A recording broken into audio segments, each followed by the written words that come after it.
The Columbia Broadcasting System and its affiliated stations present Orson Welles and the Mercury Theater on the air in The War of the Worlds by H.G. Wells.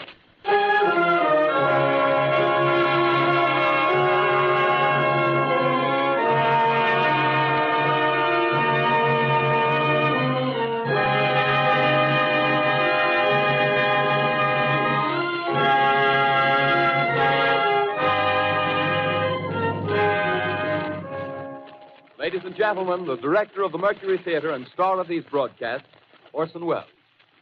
We know now that in the early years of the 20th century, this world was being watched closely by intelligences greater than man's, and yet as mortal as his own. We know now that as human beings busied themselves about their various concerns, they were scrutinized and studied, perhaps almost as narrowly as a man with a microscope might scrutinize the transient creatures that swarm and multiply in a drop of water. With infinite complacence, people went to and fro over the earth about their little affairs, serene in the assurance of their dominion over this small, spinning fragment of solar driftwood, which by chance or design, man has inherited out of the dark mystery of time and space. Yet across an immense ethereal gulf, minds that are to our minds as ours are to the beasts in the jungle, intellects, vast, cool, and unsympathetic, regarded this earth with envious eyes and slowly and surely drew their plans against us. In the 39th year of the 20th century came the Great Disillusionment. Near the end of October, business was better. The war scare was over. More men were back at work. Sales were picking up. On this particular evening, October 30th, the Crosley service estimated that 32 million people were listening in on radios. For the next 24 hours, not much change in temperature. A slight atmospheric disturbance of undetermined origin is reported over Nova Scotia, causing a low-pressure area to move down rather rapidly over the northeastern states, bringing a forecast of rain accompanied by winds of light gale force. Maximum temperature 66, minimum 48. This weather report comes to you from the Government Weather Bureau. We take you now to the Meridian Room in the Hotel Park Plaza in downtown New York, where you will be entertained by the music of Raymond Raquello and his orchestra.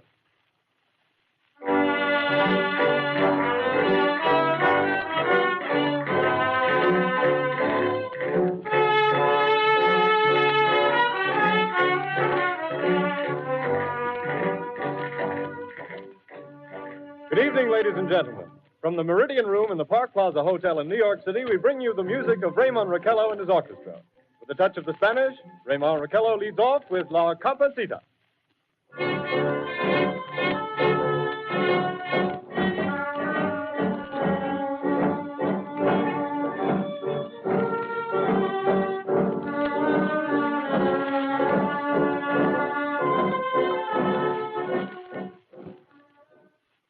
Ladies and gentlemen, we interrupt our program of dance music to bring you a special bulletin from the Intercontinental Radio News.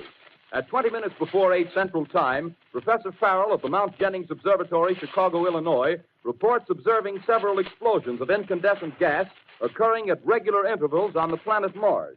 The spectroscope indicates the gas to be hydrogen and moving toward the Earth with enormous velocity. Professor Pearson of the observatory at Princeton confirms Farrell's observation and describes the phenomenon as, quote, like a jet of blue flame shot from a gun, unquote. We now return you to the music of Raymond Raquello, playing for you in the Meridian Room of the Park Plaza Hotel, situated in downtown New York.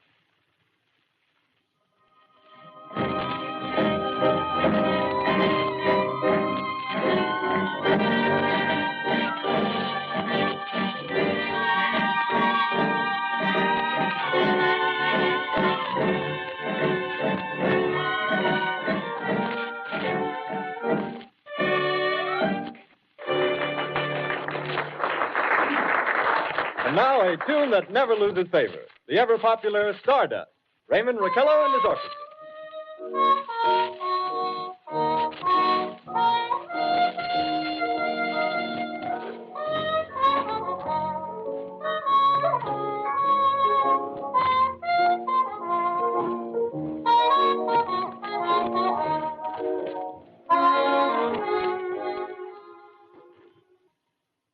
Ladies and gentlemen, following on the news given in our bulletin a moment ago, the Government Meteorological Bureau has requested the large observatories of the country to keep an astronomical watch on any further disturbances occurring on the planet Mars. Due to the unusual nature of this occurrence, we have arranged an interview with the noted astronomer, Professor Pearson, who will give us his views on this event. In a few moments, we will take you to the Princeton Observatory at Princeton, New Jersey. We return you until then to the music of Ramon Raquello and his orchestra.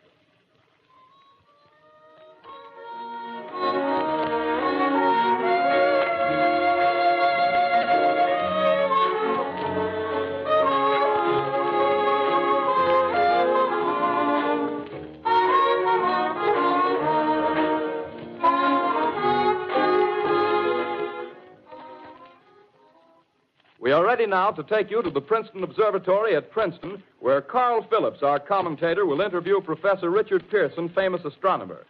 We take you now to Princeton, New Jersey. Good evening, ladies and gentlemen. This is Carl Phillips speaking to you from the observatory at Princeton. I'm standing in a large semicircular room, pitch black except for an oblong split in the ceiling. Through this opening, I can see a sprinkling of stars that cast a kind of frosty glow over the intricate mechanism of the huge telescope. The ticking sound you hear is the vibration of the clockwork. Professor Pearson stands directly above me on a small platform, peering through the giant lens. I'll ask you to be patient, ladies and gentlemen, during any delay that may arise during our interview. Besides the ceaseless watch of the heavens, Professor Pearson may be interrupted by telephone or other communications. During this period, he is in constant touch with the astronomical centers of the world. Professor, may I begin our questions? Any time, Mr. Phillips. Professor, would you please tell our radio audience exactly what you see as you observe the planet Mars through your telescope? Nothing unusual at the moment, Mr. Phillips. A red disk swimming in a blue sea. Transverse stripes across the disk. Quite distinct now because Mars happens to be at the point nearest the Earth, in opposition, as we call it. In your opinion, what do these transverse stripes signify, Professor Pearson? Not canals, I can assure you, Mr. Phillips. They... Although that's the popular conjecture of those who imagine Mars to be inhabited. From a scientific viewpoint, the stripes are merely the result of atmospheric conditions peculiar to the planet. Then you're quite convinced, as a scientist, that living intelligence as we know it does not exist on Mars? I should say the chances against it are 1,000 to 1. And yet, how do you account for these gas eruptions occurring on the surface of the planet at regular intervals? Phillips, I cannot account for it. By the way, Professor, for the benefit of our listeners, how far is Mars from the Earth? Approximately 40 million miles. Well, that seems a safe enough distance. Just a moment, ladies and gentlemen. Someone has just handed Professor Pearson a message. While he reads it, let me remind you that we are speaking to you from the observatory in Princeton, New Jersey, where we are interviewing the world-famous astronomer, Professor Pearson. One moment, please. Professor Pearson has passed me a message which he has just received. Professor, may I read the message to the listening audience? Certainly, Mr. Phillips. Ladies and gentlemen, I shall read you a wire addressed to Professor Pearson from Dr. Gray of the Natural History Museum, New York. Quote, 9:15 p.m. Eastern Standard Time.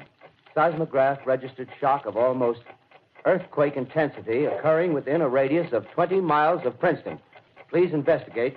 Signed, Lloyd Gray, Chief of Astronomical Division. Unquote. Professor Pearson, could this occurrence possibly have something to do with the disturbances observed on the planet Mars? Hardly, Mr. Phillips. This is probably a meteorite of unusual size, and its arrival at this particular time is merely a coincidence. However, we shall conduct a search as soon as daylight permits. Thank you, Professor. Ladies and gentlemen, for the past 10 minutes, we've been speaking to you from the observatory at Princeton, bringing you a special interview with Professor Pearson, noted astronomer. This is Carl Phillips speaking. We are returning you now to our New York studio.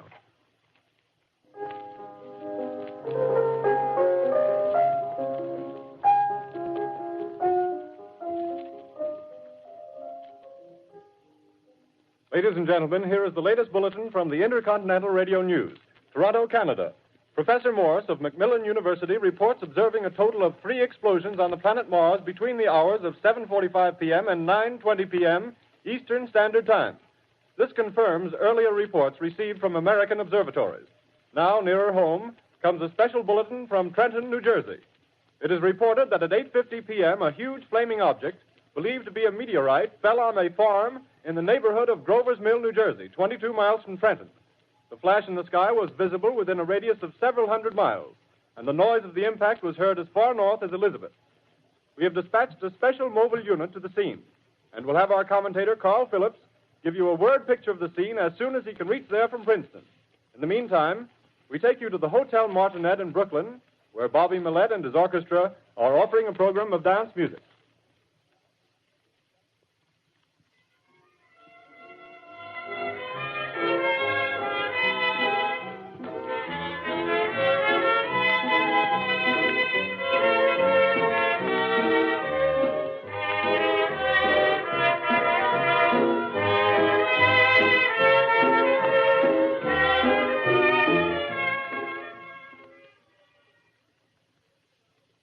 We take you now to Grover's Mill, New Jersey.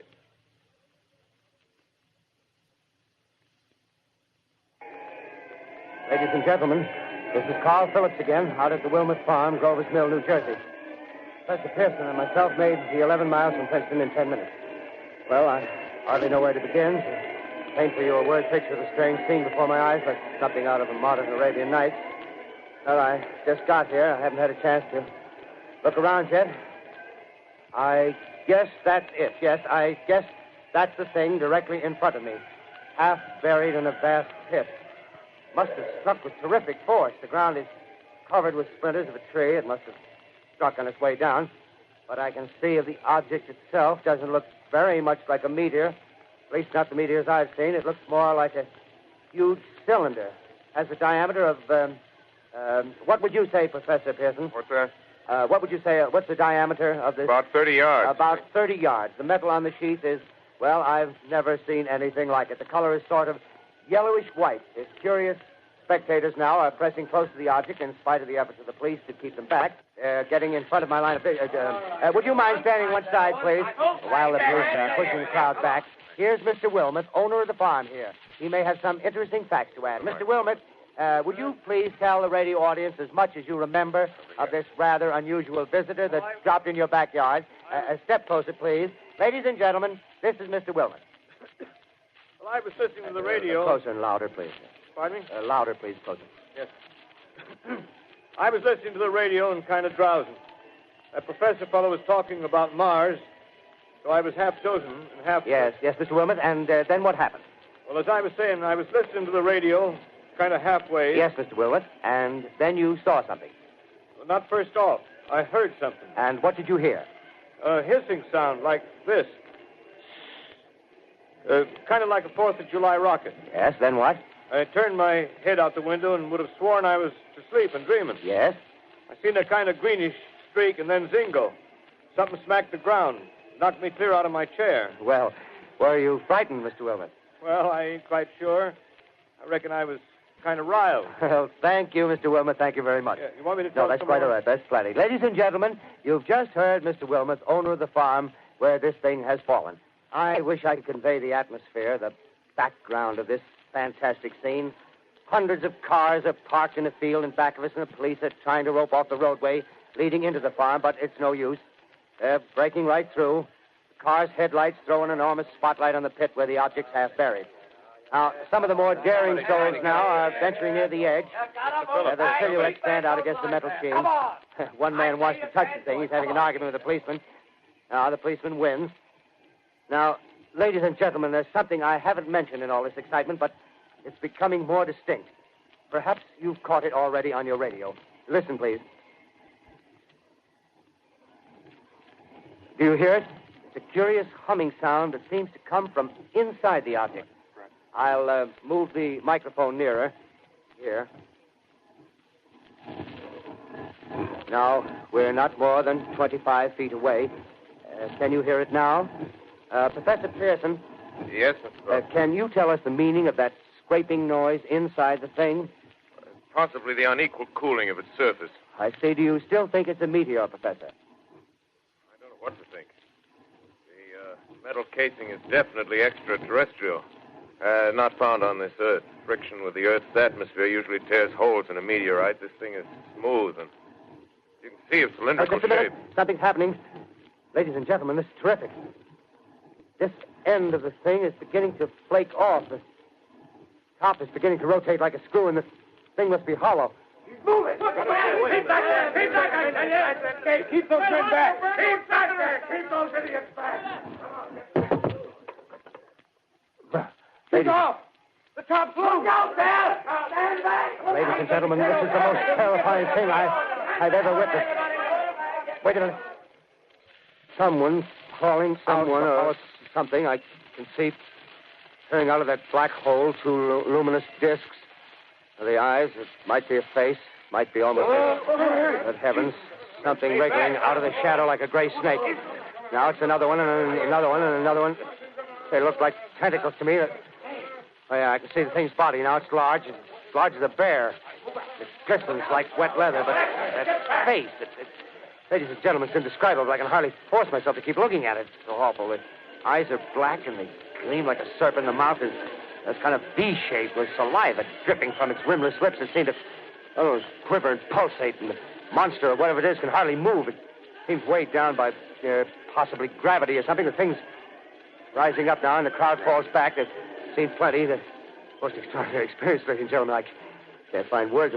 Well, I'll pull this microphone with me as I talk. I'll have to stop the description until I can take a new position. Hold on, will you, please? I'll be right back in a minute.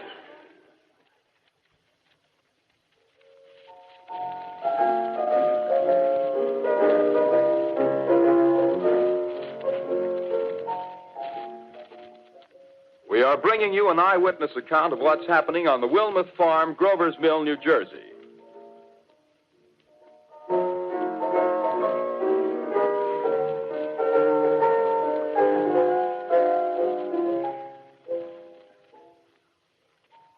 We now return you to Carl Phillips at Grover's Mill. Ladies and gentlemen, am I on? Ladies and gentlemen, here I am, back of a stone wall that adjoins Mr. Wilmuth's garden. From here, I get a sweep of the whole scene. I'll give you every detail as long as I can talk and as long as I can see. More state police have arrived. They're drawing up a cordon in front of the pit. About 30 of them. No need to push the crowd back now. They're willing to keep their distance. The captain's conferring with someone. Can't quite see who. Oh, yes, I believe it's Professor Pearson. Yes, it is. Now they've parted, and the professor moves around one side, studying the object while the captain and two policemen advance with something in their hands. I can see it now. It's a white handkerchief tied to a pole. Flag of truce. If those creatures know what that means, what anything means. Wait a minute. Something's happening. Humped shape is rising out of the pit. I can make out a small beam of light against a mirror. What's that? There's a jet of flame springing from the mirror, and it leaps right at the advancing men. It strikes them head on. Lord, they're turning into flames. Now the whole field's caught up by the woods, the barns, the gas tanks of the automobiles spreading everywhere. It's coming this way now, about 20 yards to my right.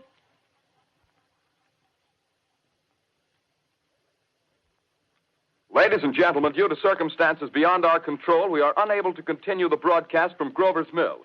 Evidently, there's some difficulty with our field transmission. However, we will return to that point at the earliest opportunity.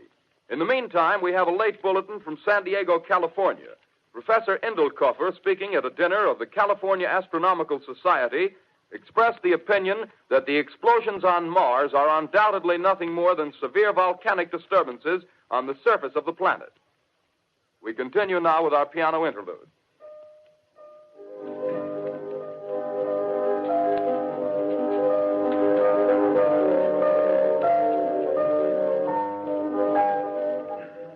Ladies and gentlemen, I've just been handed a message that came in from Grover's Mill by telephone.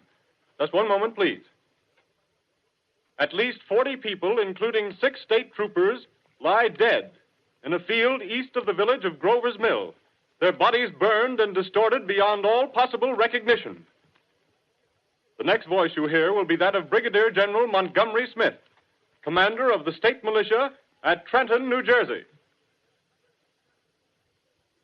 I have been requested by the governor of New Jersey to place the counties of Mercer and Middlesex as far west as Princeton and east to Jamesburg under martial law.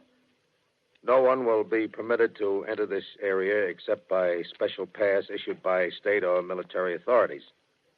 4 companies of state militia are proceeding from Trenton to Grover's Mill and will aid in the evacuation of homes within the range of military operations. Thank you. You have just been listening to General Montgomery Smith, commanding the state militia at Trenton. In the meantime, further details of the catastrophe at Grover's Mill are coming in. The strange creatures, after unleashing their deadly assault, crawled back in their pit and made no attempt to prevent the efforts of the firemen to recover the bodies and extinguish the fire. The combined fire departments of Mercer County are fighting the flames which menace the entire countryside. We have been unable to establish any contact with our mobile unit at Grover's Mill, but we hope to be able to return you there at the earliest possible moment. In the meantime, we take you to... Just one moment, please. Ladies and gentlemen, I have just been informed that we have finally established communication with an eyewitness of the tragedy. Professor Pearson has been located at a farmhouse near Grover's Mill, where he has established an emergency observation post. As a scientist, he will give you his explanation of the calamity. The next voice you hear will be that of Professor Pearson, brought to you by direct wire. Professor Pearson.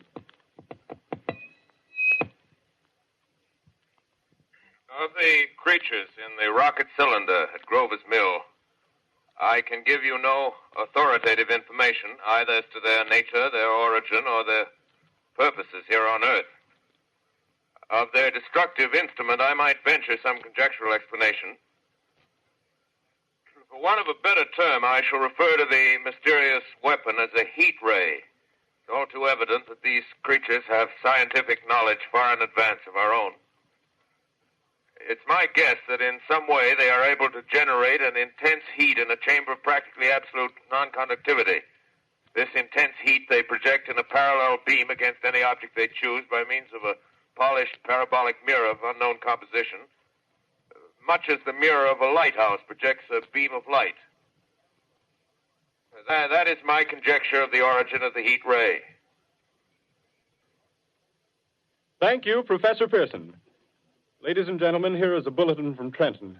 It is a brief statement informing us that the charred body of Carl Phillips has been identified in a Trenton hospital. Now, here's another bulletin from Washington, D.C. The Office of the Director of the National Red Cross reports 10 units of Red Cross emergency workers have been assigned to the headquarters of the state militia, stationed outside of Grover's Mill, New Jersey. Here's a bulletin from State Police, Princeton Junction. The fires at Grover's Mill and vicinity are now under control. Scouts report all quiet in the pit, and there is no sign of life appearing from the mouth of the cylinder. Now, ladies and gentlemen, we have a special statement from Mr. Harry McDonald, Vice President in charge of operations. We have received a request from the state militia of Trenton to place at their disposal our entire broadcasting facilities. In view of the gravity of the situation, and believing that radio has a responsibility to serve in the public interest at all times, we are turning over our facilities to the state militia at Trenton. We take you now to the field headquarters of the state militia near Grover's Mill, New Jersey. This is Captain Lansing of the Signal Corps, attached to the state militia, now engaged in military operations in the vicinity of Grover's Mill. Situation arising from the reported presence of certain individuals of unidentified nature is now under complete control. The cylindrical object, which lies in a pit directly below our position, surrounded on all sides by 8 battalions of infantry, without heavy field pieces, but adequately armed with rifles and machine guns. All cause for alarm, if such cause ever existed, is now entirely unjustified. Things, whatever they are, do not even venture to poke their heads above the pit. I can see their hiding place plainly in the glare of the searchlights here. With all their reported resources, these creatures can scarcely stand up against heavy machine gun fire. Anyway, it's an interesting outing for the troops. I can make out their khaki uniforms crossing back and forth in front of the lights. Looks almost like a real war. There appears to be some slight smoke in the woods bordering the Millstone River. Probably fire started by campers. Well, we ought to see some action soon. One of the companies is deploying on the left flank. A quick thrust and it'll all be over. Oh, wait a minute. I see something on top of the cylinder. No, it's nothing but a shadow. Now the troops are on the edge of the Wilmot Farm. 7,000 armed men closing in on an old metal tube. A tub, rather. Well, wait, that wasn't a shadow. It's something moving. solid metal, kind of a shield-like affair rising up out of the cylinder. It's going higher and higher. What? It's standing on legs, actually rearing up on a sort of metal framework. Now it's reaching above the trees and the searchlights are on it. Hold on.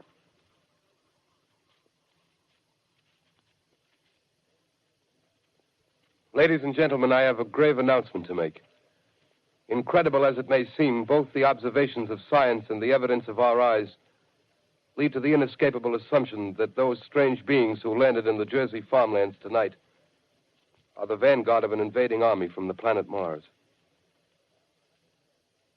The battle which took place tonight at Grover Mills has ended in one of the most startling defeats ever suffered by an army in modern times. 7,000 men armed with rifles and machine guns pitted against a single fighting machine of the invaders from Mars. 120 known survivors. The rest strewn over the battle area from Grover's Mill to Plainsboro, crushed and trampled to death under the metal feet of the monster, or burned to cinders by its heat ray. The monster is now in control of the middle section of New Jersey and has effectively cut the state through its center. Communication lines are down from Pennsylvania to the Atlantic Ocean. Railroad tracks are torn and service from New York to Philadelphia discontinued, except routing some of the trains through Allerton and Phoenixville. Highways to the north, south, and west are clogged with frantic human traffic. Police and army reserves are unable to control the mad flight. By morning, the fugitives will have swelled Philadelphia, Camden, and Trenton. It is estimated to twice their normal population. Martial law prevails throughout New Jersey and eastern Pennsylvania. At this time, we take you to Washington for a special broadcast on the national emergency. The Secretary of the Interior. Citizens of the nation, I shall not try to conceal the gravity of the situation that confronts the country, nor the concern of your government in protecting the lives and property of its people. However, I wish to impress upon you, private citizens and public officials, all of you, the urgent need of calm and resourceful action. Fortunately, this formidable enemy is still confined to a comparatively small area, and we may place our faith in the military forces to keep them there. In the meantime, placing our faith in God, we must continue the performance of our duties, each and every one of us, so that we may confront this destructive adversary with a nation united, courageous, and consecrated to the preservation of human supremacy on this earth. I thank you. You have just heard the Secretary of the Interior speaking from Washington. Bulletins too numerous to read are piling up in the studio here. We're informed that the central portion of New Jersey is blacked out from radio communication due to the effect of the heat ray upon power lines and electrical equipment. Here's a special bulletin in New York. Cables have been received from English, French, and German scientific bodies offering assistance. Astronomers report continued gas outbursts at regular intervals on the planet Mars. The majority voiced the opinion that the enemy will be reinforced by additional rocket machines. There have been several attempts made to locate Professor Pearson of Princeton, who has observed Martians at close range. It is feared he was lost in the recent battle. Langham Field, Virginia. Scouting planes report 3 Martian machines visible above treetops, moving north toward Somerville with population fleeing ahead of them. The heat ray is not in use, although advancing at express train speed, invaders pick their way carefully. They seem to be making a conscious effort to avoid destruction of cities and countryside. However, they stop to uproot power lines, bridges, and railroad tracks. Their apparent objective is to crush resistance, paralyze communication, and disorganize human society. Here is a bulletin from Basking Ridge, New Jersey. Coon hunters have stumbled on a second cylinder similar to the first, embedded in the great swamp 20 miles south of Morristown. Army field pieces are proceeding from Newark to blow up the second invading unit before the cylinder can be opened and the fighting machine rigged. They are taking up a position in the foothills of Watchung Mountains. Another bulletin from Langham Field, Virginia. Scouting planes report enemy machines, now 3 in number, increasing speed northward, kicking over houses and trees in their evident haste to form a conjunction with their allies south of Morristown. Machines also sighted by telephone operator east of Middlesex, within 10 miles of Plainfield. Here's a bulletin from Winston Field, Long Island. A fleet of Army bombers carrying heavy explosive flying north in pursuit of enemy. Scouting planes act as guides. They keep the speeding enemy in sight. Just a moment, please, ladies and gentlemen. We've run special wires to the artillery line in adjacent villages to give you direct reports in the zone of the advancing enemy. First, we take you to the battery of the 22nd Field Artillery, located in the Watchung Mountains. Range 32 meters. 32 meters. Projection 39 degrees. 39 degrees. Fire. 140 yards to the right, sir. Shift range 31 meters. 31 meters. Projection 37 degrees. 37 degrees. Fire.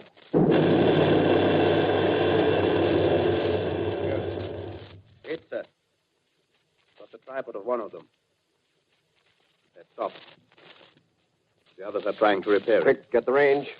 Shift 30 meters. 30 meters. Projection 27 degrees. 27 degrees. Fire.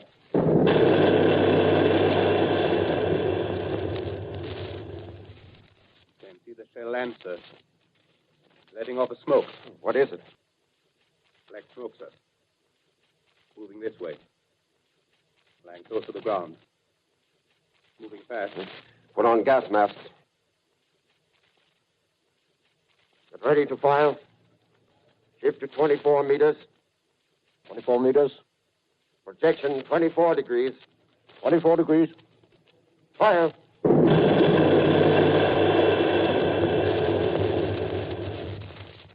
Still can't see, sir. Smoke's coming nearer. Get the range. 23 meters. 23 meters. 23 meters. Projection 22 degrees. 22 degrees.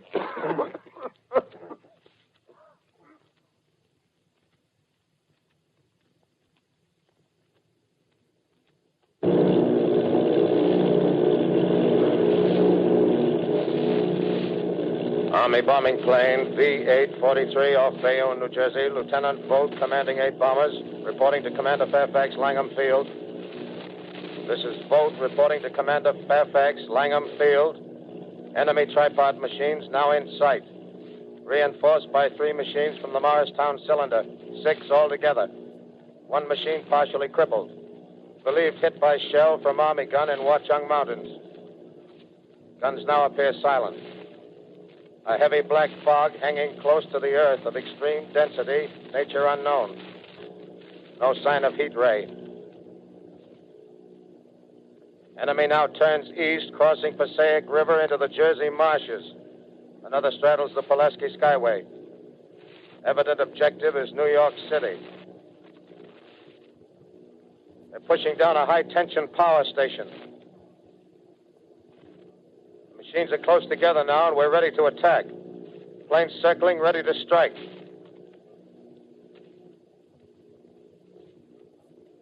A 1,000 yards, and we'll be over the first.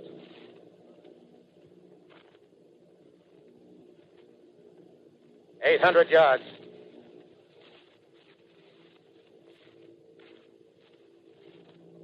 $600.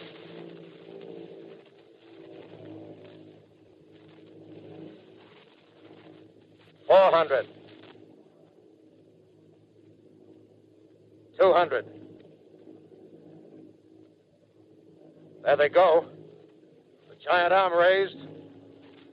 Green flash. They're spraying us with flame. 2,000 feet. Engines are giving out. No chance to release bombs.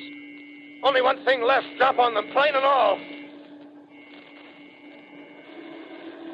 We're diving on the first one. Now the engine's gone. 8.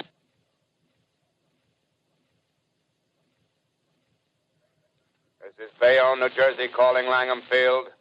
This is Bayonne, New Jersey, calling Langham Field. Come in, please. This is Langham Field. Go ahead. 8 Army bombers in engagement with enemy tripod machines over Jersey Flats. Engines incapacitated by heat ray. All crashed. 1 enemy machine destroyed. Enemy now discharging heavy black smoke in direction of... This is Newark, New Jersey. This is Newark, New Jersey. Warning. Poisonous black smoke pouring in from Jersey marshes. Reaches South Street. Gas masks useless. Urge population to move into open spaces. Automobiles use routes 7, 23, 24. Avoid congested areas. Smoke now spreading over Raymond Boulevard.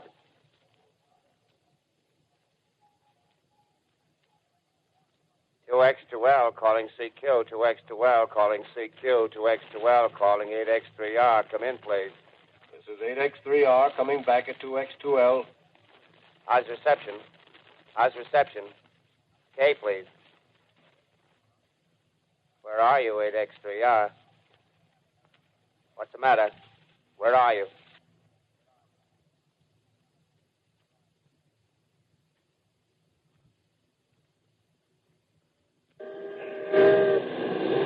I'm speaking from the roof of Broadcasting Building. I'm speaking from the roof of Broadcasting Building, New York City. The bells you hear are ringing to warn the people to evacuate the city as the Martians approach. Estimated in the last 2 hours, 3 million people have moved out along the roads to the north. Hutchison River Parkway is still kept open for motor traffic. Avoid bridges to Long Island, hopelessly jammed. All communication with Jersey Shore closed 10 minutes ago. No more defenses. Our army is wiped out. Artillery, Air Force, everything wiped out. This may be the last broadcast. We'll stay here to the end. People are holding service here below us in the cathedral. Now I look down the harbor, all manner of boats, overloaded with fleeing population, pulling out from docks. Streets are all jammed. Noise in crowds like New Year's Eve in city. Wait a minute. The enemy is now in sight above the Palisades. Five great machines. First one is crossing the river. I can see it from here, wading the Hudson like a man wading through a brook. A bulletin is handed me. Martian cylinders are falling all over the country. One outside of Buffalo, one in Chicago, St. Louis. Seem to be timed and spaced. Now the first machine reaches the shore.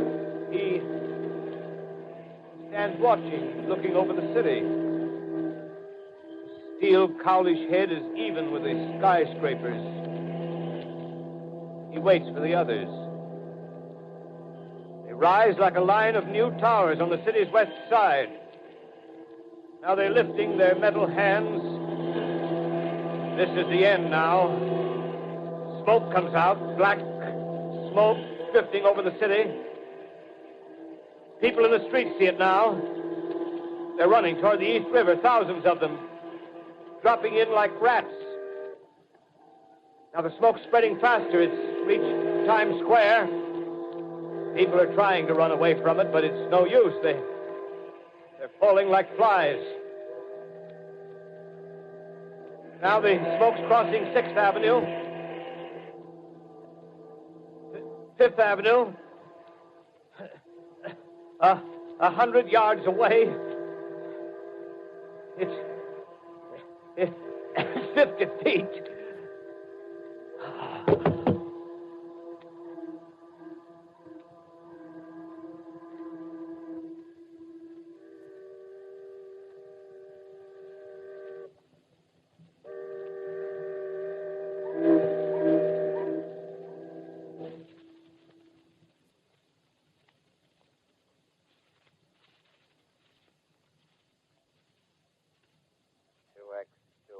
Calling CQ. 2X2L calling CQ. 2X2L calling CQ, New York. Isn't there anyone on the air? Isn't there anyone on the air? Isn't there anyone? 2X2L.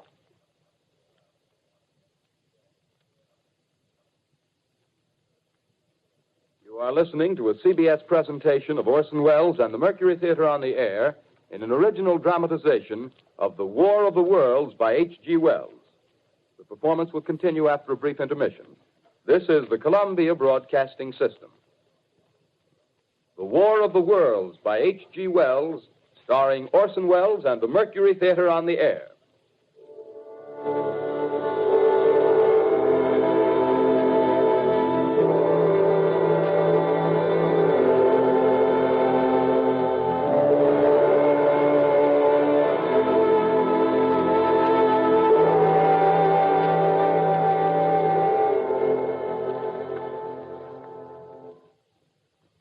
As I set down these notes on paper, I'm obsessed by the thought that I may be the last living man on Earth. I've been hiding in this empty house near Grover's Mill, a small island of daylight cut off by the black smoke from the rest of the world. All that happened before the arrival of these monstrous creatures in the world now seems part of another life. A life that has no continuity with the present. Furtive existence of the lonely derelict who pencils these words on the back of some astronomical notes bearing the signature of Richard Pearson. I look down at my blackened hand and I try to connect them with a professor who lives at Princeton and who, on the night of October 20th, glimpsed through his telescope an orange splash of light on a distant planet. My wife, my colleagues, my students, my books, my observatory, my world. Where are they? Did they ever exist? Am I Richard Pearson? What day is it? Do days exist without calendars? Does time pass when there are no human hands left to wind the clocks? Writing down my daily life, I tell myself I shall preserve human history between the dark covers of this little book that was meant to record the movements of the stars. But to write, I must live, and to live, I must eat. Find moldy bread in the kitchen and an orange not too spoiled to swallow. Keep watch at the window. Time to time, I catch sight of a Martian above the black smoke. The smoke still holds the house in its black coil, but at length there's a hissing sound, and suddenly I see a Martian mounted on his machine, spraying the air with a jet of steam as if to dissipate the smoke. I watch in a corner as his huge metal legs nearly brush against the house. Exhausted by terror, I fall asleep. Morning. Sun streams in the window. The black cloud of gas is lifted, and the scorched meadows to the north look as though a black snowstorm had passed over them. I venture from the house. I make my way to a road, no traffic. Here and there, a wrecked car, baggage overturned, a blackened skeleton. Push on north. For some reason, I feel safer trailing these monsters than running away from them. And I keep a careful watch. I've seen the Martians feed. Should one of their machines appear over the top of trees, I'm ready to fling myself flat on the earth. Come to a chestnut tree. October. Chestnuts are ripe. Fill my pockets. I must keep alive. 2 days I wander in a vague northerly direction through a desolate world. Finally, I notice a living creature. A small red squirrel in a beech tree. I stare at him and wonder. He stares back at me. I believe at that moment the animal and I shared the same emotion. The joy of finding another living being. push on north. I find dead cows in a brackish field, and beyond the charred ruins of a dairy, the silo remains standing guard over the wasteland like a lighthouse, deserted by the sea. Astride the silo perches a weathercock. The arrow points north. North. Next day, I come to a city. City vaguely familiar in its contours, yet its buildings strangely dwarfed and leveled off as if a giant had sliced off its highest towers with a capricious sweep of his hand. Reached the outskirts, I found Newark.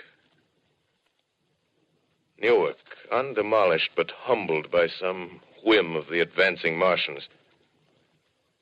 Presently, with an odd feeling of being watched, I caught sight of something crouching in a doorway. I made a step towards it, and it rose up and became a man. A man armed with a large knife. Stop! Where do you come from? I come from many places. A long time ago, from Princeton. Princeton, huh? That's near Grover's Mill. Yes. Grover's Mill. There's no food here. This is my country. All this end of town down the river. There's only food for one. Which way are you going? I don't know. I guess I'm looking for people. Hey, what was that? Did you hear something just then? No. Only a bird. A live bird. Yeah. You get to know that birds have shadows these days. Say, we're in the open here. Let's crawl in this doorway here and talk. Have you seen any Martians? No. They're going over to New York. Night, the sky's alive with their lights, just as if people were still living in it. By daylight, you can't see them. 5 days ago, a couple of them carried something big across the flats from the airport. I think they're learning how to fly. Fly? Yeah, fly. Then it's all over with humanity. Stranger, there's still you and I. 2 of us left. Yeah. They got themselves in solid. They wrecked the greatest country in the world. Those green stars, they're probably falling somewhere every night. They've only lost one machine. There isn't anything to do. We're done. We're licked. Where were you? You're in a uniform. Yeah, what's left of it. I was in the militia. National Guard. That's good. There wasn't any war. Any more than there's war between men and ants. Yes, but we're eatable ants. I found that out. What'll they do to us? I thought it all out. Right now, we're caught as we're wanted. A Martian only has to go a few miles to get a crowd on the run. But they won't keep on doing that. They'll begin catching us systematic, like keeping the best and storing us in cages and things. They haven't begun on us yet. Not begun? Not begun. All that's happened so far is because we don't have sense enough to keep quiet. Bothering them with guns and such stuff and losing our heads and rushing off in crowds. Now, instead of our rushing around blind, we got to fix ourselves up. Fix ourselves up according to the way things are now. Cities, nations, civilization, progress. Yes, but if that's so, what is there to live for? Well, there won't be any more concerts for 1,000,000 years or so, and no nice little dinners at restaurants. If it's amusement you're after, I guess the game's up. What is there left? Life, that's what. I want to live. Yeah, and so do you. We're not going to be exterminated. And I don't mean to be caught either. Tamed and fattened and bred like an ox. What are you going to do? I'm going on. Right under their feet. I got a plan. We men as men, we're finished. We don't know enough. We got to learn plenty before we got a chance. We've got to live and keep free while we learn, see? I've thought it all out, see? Well, tell me the rest. Well, it isn't all of us that are made for wild beasts. That's what it got to. That's what it got to be. That's why I watched you. Watched you. All those little office workers that used to live in these houses. They be no good. They haven't any stuff in them. They used to run Run off to work. I've seen hundreds of them running to catch their commuter's train in the morning, afraid they'd get canned if they didn't. Running back at night, afraid they wouldn't be in time for dinner. Lives insured and a little invested in case of accidents. Yeah, and on Sundays, worried about the hereafter. Well, the Martians, they'll be a godsend for those guys. Nice, roomy cages, good food, careful breeding, no worries. Yeah, after a week or so of chasing around the fields on empty stomachs, they'll come and be glad to be caught. You've thought it all out, haven't you? Sure, you bet I have. That isn't all. These Martians are going to make pets of some of them. Train them to do tricks. Who knows, get sentimental over the pet boy who grew up and had to be killed. Yeah, and some maybe they'll train to hunt us. Oh, no, it's impossible. Human Yes, they will. There's men who do it gladly.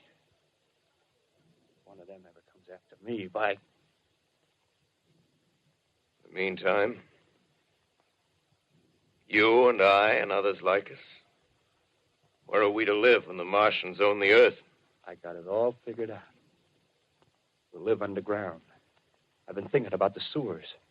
Under New York, there are miles and miles of them. The main ones, they're big enough for anybody. Then there's cellars, vaults, underground storerooms, railway tunnels, subways. You begin to see, huh? We'll get a bunch of strong men together. No weaklings. That rubbish, out. As you meant me to go. All right.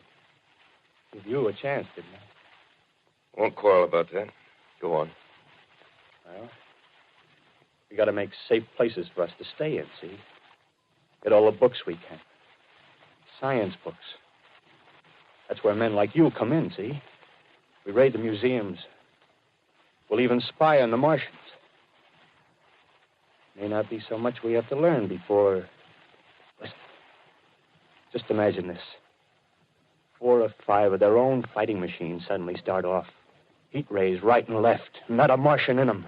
Not a Martian in them, see? But men. Men who've learned the way how. May even be in our time. Gee. Imagine having one of them lovely things with a heat ray wide and free. We'd turn it on Martians. We'd turn it on men. We'd bring everybody down on their knees. That's your plan. You, me, a few more of us. We'd own the world. I see. Hey. Hey, what's the matter? Where are you going? Not to your world. Bye, stranger. Well, after parting with the artilleryman, I came at last to the Holland Tunnel, entered that silent tube. Anxious to know the fate of the great city on the other side of the Hudson. Cautiously, I came out of the tunnel and made my way up Canal Street. Reached 14th Street, and there again were black powder and several bodies and an evil, ominous smell from the gratings of the cellars of some of the houses. I wandered up through the 30s and 40s, stood alone on Times Square. Caught sight of a lean dog running down 7th Avenue with a piece of dark brown meat in his jaws and a pack of starving mongrels at his heels. Made a wide circle around me as though he feared I might prove a fresh competitor. Walked up Broadway in the direction of that strange powder, past silent shop windows, displaying their mute wares to empty sidewalks. Past the Capitol Theater, silent, dark. Past a shooting gallery where a row of empty guns faced an arrested line of wooden ducks. Near Columbus Circle, I noticed models of 1939 motor cars in the showrooms facing empty streets. Over the top of the General Motors building, I watched a flock of black birds circling in the sky. Hurried on. Suddenly, I caught sight of the hood of a Martian machine, standing somewhere in Central Park, gleaming in the late afternoon sun. An insane idea. I rushed recklessly across Columbus Circle and into the park. I climbed a small hill above the pond at 60th Street, and from there I could see standing in a silent row along the mall 19 of those great metal titans, their cowls empty, their steel arms hanging listlessly by their sides. I looked in vain for the monsters that inhabit those machines. Suddenly, my eyes were attracted to the immense flock of black birds that hovered directly below me. They circled to the ground. And there before my eyes, stark and silent, lay the Martians with the hungry birds pecking and tearing brown shreds of flesh from their dead bodies. Later, when their bodies were examined in laboratories, it was found that they were killed by the putrefactive and disease bacteria against which their systems were unprepared. Slain, after all, man's defenses had failed by the humblest thing that God, His wisdom, has put upon this earth. Before the cylinder fell, there was a general persuasion that through all the deep of space, no life existed beyond the petty surface of our minute sphere. Now we see further. Dim and wonderful is the vision I've conjured up in my mind of life spreading slowly from this little seedbed of the solar system throughout the inanimate vastnesses of sidereal space. But it's a remote dream. Maybe that the destruction of the Martians is only a reprieve to them and not to us. Is the future ordained, perhaps? Strange it now seems to sit in my peaceful study at Princeton, writing down this last chapter of the record, begun at a deserted farm in Grover's Mill. Strange to watch children playing in the streets. Strange to see young people strolling on the green where the new spring grass heals the last black scars of a bruised earth. Strange to watch the sightseers enter the museum where the dissembled parts of a Martian machine are kept on public view. Strange when I recall the time when I first saw it. Bright and clean-cut, hard and silent under the dawn of that last great day.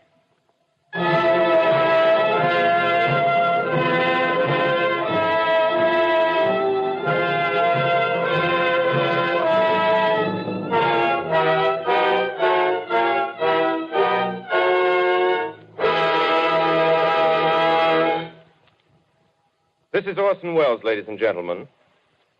Out of character, to assure you that the War of the Worlds has no further significance than as the holiday offering it was intended to be.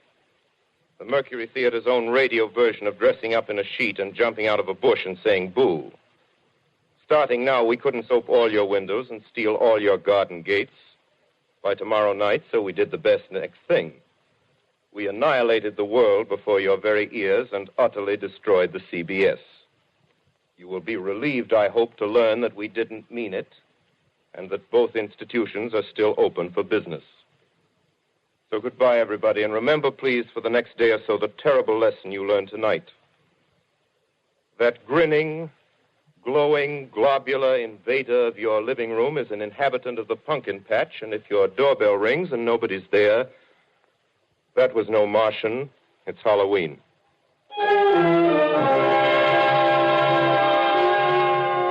Tonight, the Columbia Broadcasting System and its affiliated stations coast to coast has brought you The War of the Worlds by H.G. Wells, the 17th in its weekly series of dramatic broadcasts featuring Orson Welles and the Mercury Theater on the air. Next week, we present a dramatization of 3 famous short stories. This is the Columbia Broadcasting System.